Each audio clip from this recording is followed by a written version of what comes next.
Hi guys, so welcome back to my channel. A few things. Yes, I am sitting on the floor. Our living room is just really bright and there was no point in me trying to set up a whole entire place to film because I just liked sitting here. And another thing, I am sick, so if I sound nasally and congested, I am. And so just bear with me. Today's video is pretty personal. But with my adoption story, I got so much support and just so many positive people who just wish me the best. And for all those people who did that, I feel like I kind of owe you this video just because it's kind of an extension of that. Elaborate on my story because I'm finding out that not everything I said was completely accurate. It wasn't because I'm lying. I don't want you guys to think like I did that for attention or anything. It was just because I genuinely didn't know these things that I'm just now finding out. So if you watch the video, you know that I don't really have, don't really have contact with my biological family. I had vague memories of them. I thought I was taken away from them when I was taken away from them when I was born, and that I somehow saw my mom every once in a while when I was 4 or something like that. Coming to find out that a lot of my memories were, I don't know, not memories at all. So again, if you've watched the video, you know I was adopted when I was 11. Once I was 11, I'm practically a preteen. I'm moving on with my life. I'm, going to school. I'm trying out sports, and I was just busy and happy and, just living my life as the kid I never got to be growing up. So, I didn't really think about things. I was kind of content with my life, and the older I got, the more questions I had. People would ask me questions and I just didn't really know the answers to them, or I would answer them to the best of my ability, but I didn't remember much. So I remember when I was probably about 15 or 16, my dad called me into the kitchen and told me that my biological father was trying to get in contact with me, and he had went through a social worker. Well, they asked me if that was okay, and I said, yeah, I'm sure. I would love to see who he is. I've always been kind of curious about it, and I just had no idea who he was. No one, from my knowledge, no one ever did, except my mom, obviously. Well, it turns out he never made contact with me. My dad accidentally gave him the wrong email, so we never got to make that contact. And I would question. I would oh, do you know what happened? And we thought it was a social worker, not relaying the information back to him. So, sorry, I heard a noise.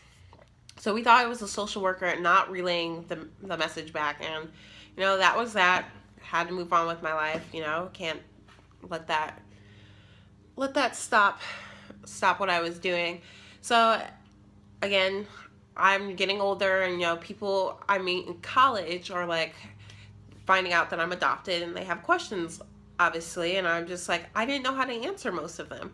And I would tell them about how I knew I had sisters, and I knew my mom vaguely, I remembered her name and stuff like that.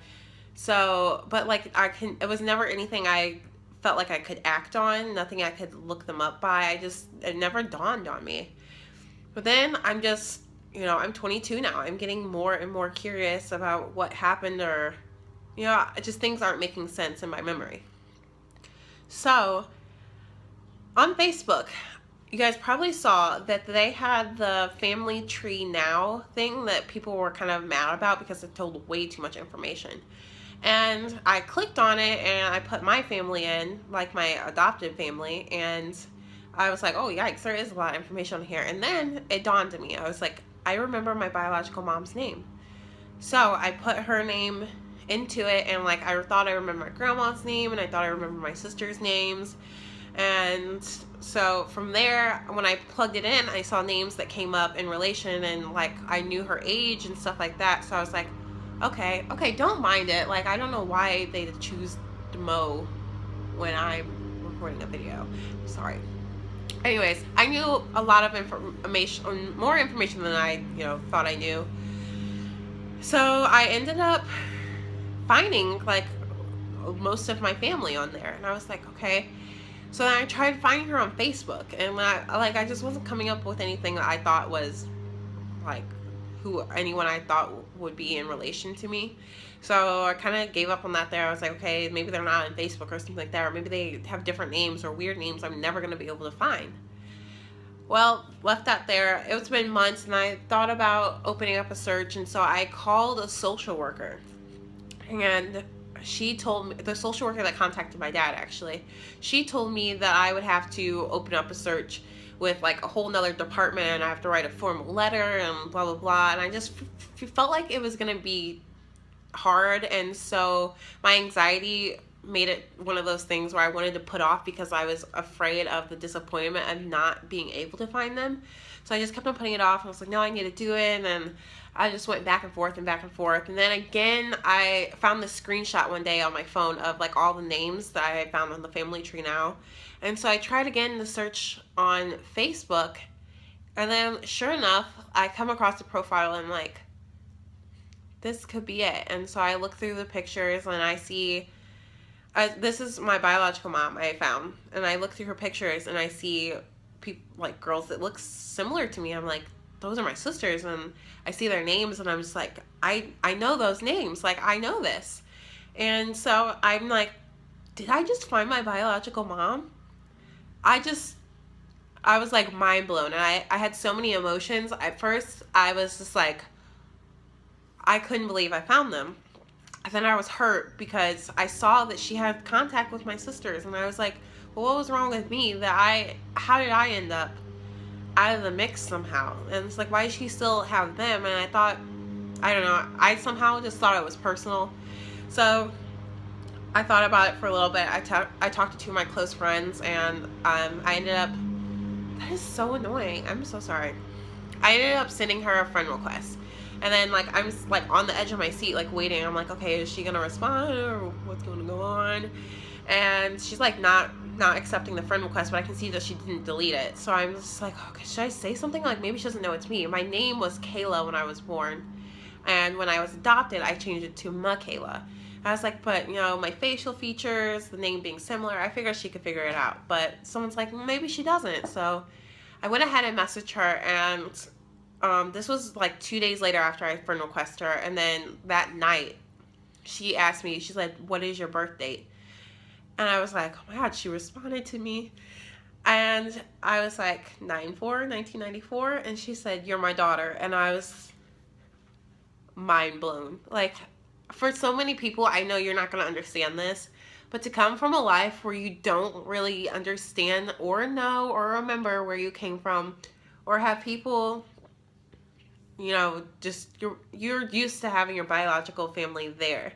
And like, that was just not something I had. And you know, I have a wonderful family, so I don't want to make this seem like I'm lacking in my life, but I needed answers.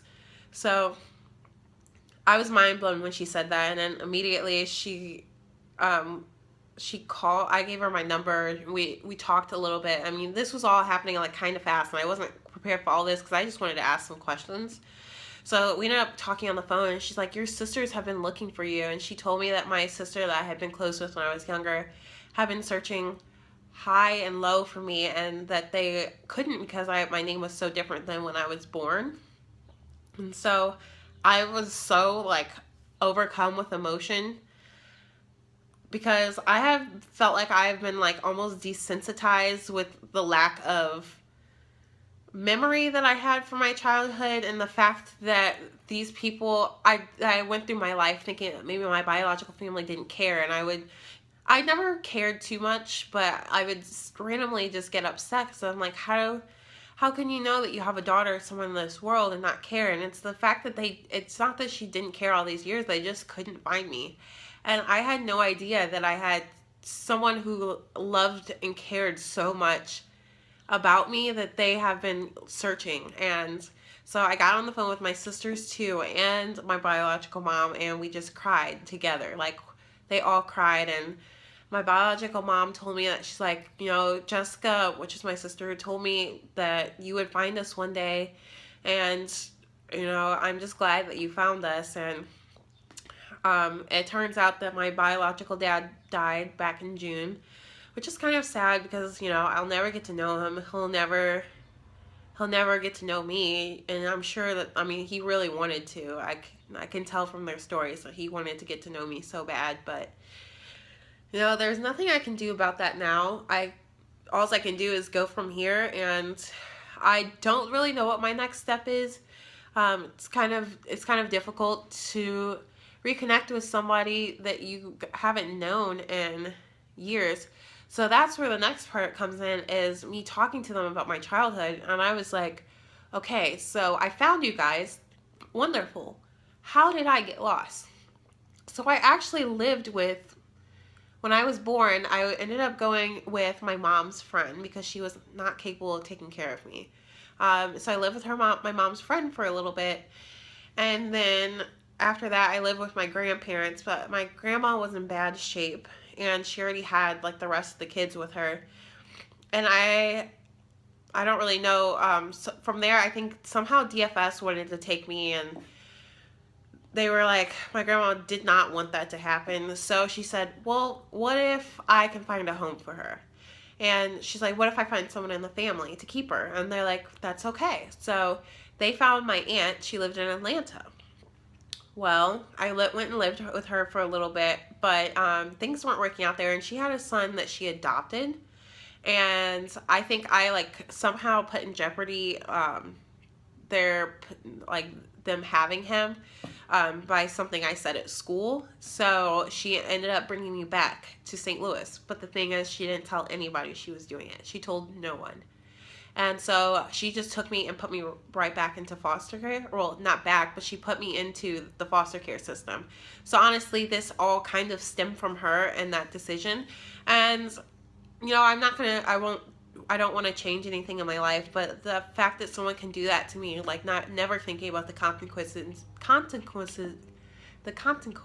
that has for me, that makes me pretty angry. So that is how I got lost. And then my family obviously found out about it, and they were angry, but they couldn't get me back at that point. My grandma was too sick, and they wouldn't leave me in her care. So she tried to control like the families I went to, and they like tried to keep contact. So I actually had contact with my family until I was about 8 years old, and I thought it was probably when I was like 3 or 4 that I lost contact. But yeah, it was actually when I was 8, and then after that, I don't know how I lost contact, but I think I got adopted or something like that, and so it was a closed adoption, and they couldn't see me anymore, and that's kind of heartbreaking, especially hearing it from my sister's side of view, because she said we were very close, and you know, my absence has always been something she felt. Meanwhile, I didn't feel it as much because like I blocked out so much. I forgot so much. My memory has been so warped at this point. But I can't explain. It feels so good to finally know what happened. And it's kind of the closure I never thought I needed, and the closure I never thought I would get. I promised I wouldn't cry, but it's kind of hard not to cry.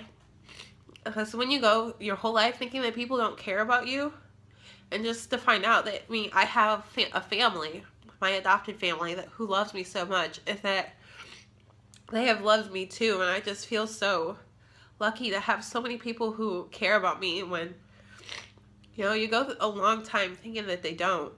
So I'm really glad that I did that. And I mean, that's just like the crazy stuff that happens in my life. Like, who finds their whole family like through Facebook? I'm just like, I'm grateful to Facebook. I'm grateful to just technology right now, because, you know, people always talk about how bad technology is, but if it wasn't for technology and Facebook and social media, never would have found them. And now I get that closure, and I get to, you know, this wasn't my sister's fault. I can't take it out on them. I feel like I have to get to know them now, and not because I have to. I want to, obviously, but that's why I wanted to do this video, so you can understand, like, my adoption story wasn't completely accurate because there's so much I didn't know, but now I know everything, and I'm trying to figure out what to do with all this information, because this is a lot to take on for for me in my life right now, but I'm happy that I know it, and I'm beyond grateful for everyone who's supporting me, all my friends, all my family, and everyone on my last YouTube video. I can't thank you guys enough for everything. As I don't know if without anyone else's urging, I don't know if I ever would have found them also. And so, yeah, that is my story, my pretty personal story. It's really crazy, but I appreciate you guys watching. I hope you enjoyed this video, and I will see you guys soon. Bye.